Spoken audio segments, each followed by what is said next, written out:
Vice Governor and the members of the Sangguniang Palengke, I will show you Provincial Appropriations Ordinance number 001-2013. Ang title po, babasahin ko po yung title. An ordinance appropriating the amount of 78,579,353 pesos from the province's share from tobacco excise tax RA 7171 for CY 2013 and the amount of 855,239 pesos, representing the province's share in the barley and other native tobacco excise tax collections, or a total amount of 79,434,592 for the programang ikauunlad ng mamamayan para sa ekonomiya at ekolohiya, or PIME. May I show you a copy? Can you please? Walang ano eh. Whereas the Secretariat, can you show this ordinance to identify if... Can the Secretariat please show this ordinance to the board members and Vice Governor Barba? Because there's a name here appearing, Eugenio Angelo M. Barba, signed, Presiding Officer, July 31, 2013, attested, Provincial Board Secretary, Mildred Nemla Lamoste, and approved by Imee R. Marcos, August 5, 2013. Can you please show the Vice... may copy ba sila? Secretariat, yeah. Do you have, Vice Governor Barba, do you have a copy of the ordinance? Mr. Chairman, I do not have a copy of the ordinance, Mr. Chairman. Wala tayong extra? Yes, anyway, this will be shown to you by the committee secretary. Congressman Rimpi is requesting the resource persons, pero mukhang wala yatang, if there is available seats, if you could transfer to the other side. Wala na. Wala na eh, wala na. It's okay, it's okay.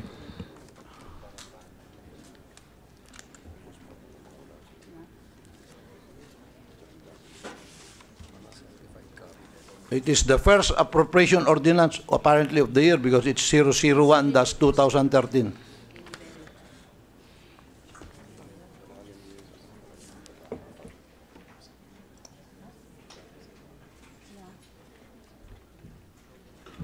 Mr. Chairman, I have to review my copies of the PASCOs. This is a machine copy, Mr. Chairman.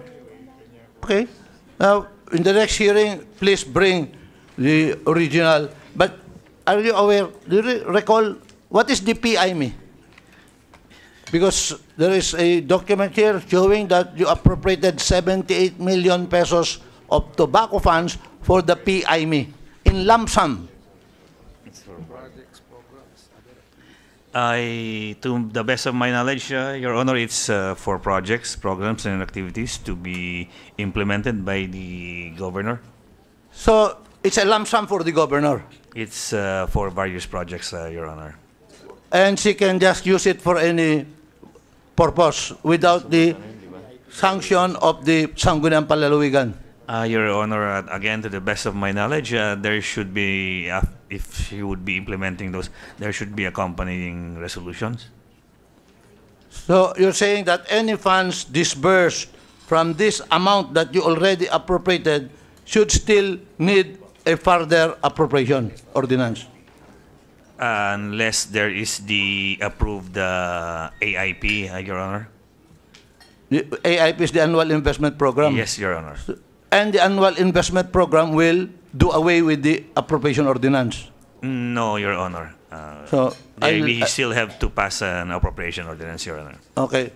So what's the purpose of appropriating 78 million for that program if we will still have to pass another ordinance? That, Your Honor, is the appropriation ordinance for the projects, programs, and activities enumerated in the annual investment program, Your Honor. It does not state in the ordinance. In the ordinance, it says here, whereas there is an available amount of 79,434,592 pesos under the tobacco excise tax and barley and other native tobacco excise tax collections for CY 2013, as certified by the Provincial Finance Committee. Whereas, the programang ikauunlad ng mamamayan para sa ekonomiya at ekolohiya, PIME, the amount needed is for the program. The amount needed is 79,434,592 pesos.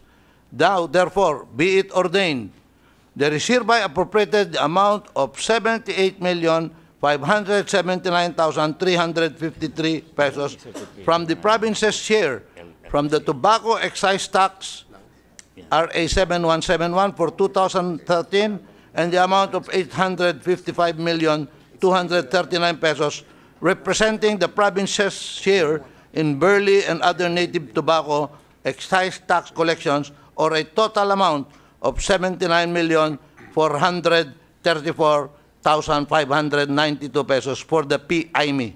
Section 2, the ordinance shall take effect upon approval. So, this is an appropriation ordinance. Are you saying that any amount disbursed from this 79 million should still require a provincial ordinance? Mr. Chairman, the appropriation ordinance shall be based on the annual investment program, or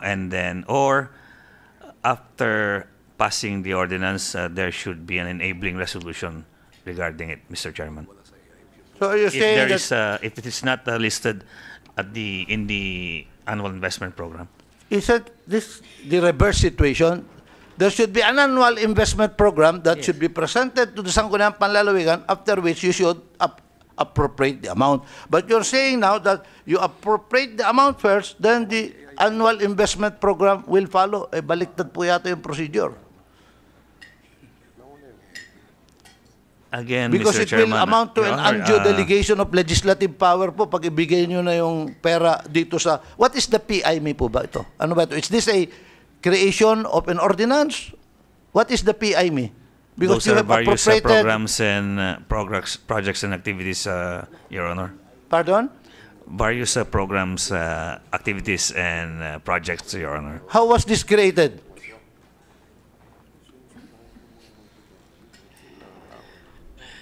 It's just a name, Your Honor. Ilangan tawag po. Opo nga, parang MEDAP. It's just, ito, pero ito, it's a PIME. So, who created the PIME? Or the, nahirapan, ayun, baluktot kasi yung Tagalog ko pagka sasabihin ko yung programang ikauunlad ng mamamayan sa ekonomiya at ekolohiya, or PIME. Nakalagay naman po sa ordinance. So, PIME na lang ang gagamitin ko po. How was PIME created? PIME. It was just in the ordinance, Your Honor. May I beg your pardon, sir? It was just written in the ordinance, Your Honor, if my memory serves me right. So you're appropriating an amount for PIME. What is PIME? Because this is not a few pesos. This is almost 80 million pesos of excise tax arising from a enabling a law passed by Congress. We want to know, because now, if you will put it to you appropriated 89 million from the 7171 fund to a PIME, ano pong gamit ng PIME? Mr. Chairman, is Yes, sir. it PIME or PIME? P. Letter P. Please correct me, PIME. Mr. Chairman. PIME, not PIME. May I ask the board member if... Vice Governor? Ano yan? PIME o PIME? It's written there in the ordinance, Your Honor. It's PIME, if I read it correctly. Okay, thank you. Thank you. Madyon. Can you tell us what's the PIME then? Because, you know, Your Honor... Again, Mr. Chairman, may I have the chance to review the voluminous records that I have in the Sangguniang Panlalawigan? Okay, but we will want to find out what is PIME, and then appropriation also, bring also copies of Provincial Appropriation Ordinance number 34/2015, because this one is an ordinance appropriating the sum of 227 387,000 pesos, 387,826,000 pesos from the province's share of tobacco excise taxes under Republic Act number 7171 for the year 2012 and various development undertakings. And then, nakalagay po dito ang purposes pero walang amounts. So, it's a lump sum. May we also be enlightened a copy of 34 to 2015. And another one, iba pa ito, Provincial Appropriations Ordinance number 004-2013, Ordinance appropriating the amount of 78,579,352 pesos from the excise tax on calendar year 2011 for the PIME. This is September 30, 2013. The first one was July. No, the first one was April 13. Nalilito na ako. No, this one is July. The first one, 001, is July 29, 2013. August, September. 2 months after, you appropriated another 78 million. Parehong amount. 579,352 pesos for the PIME. Magkaibang numero po, Ordinance number 001-2013 at Ordinance 004-2013. Pakidala din po yun. And Yes, Your Honor. Okay na po ito, 2 million for baco. Okay na siguro yan dahil specified po naman. And the others, can you also bring all documents and ordinances for the appropriation of your excise share and excise taxes and RA 7171, Virginia Tobacco and Barley? Pakidala na rin po. Yes, Your Honor. Thank you.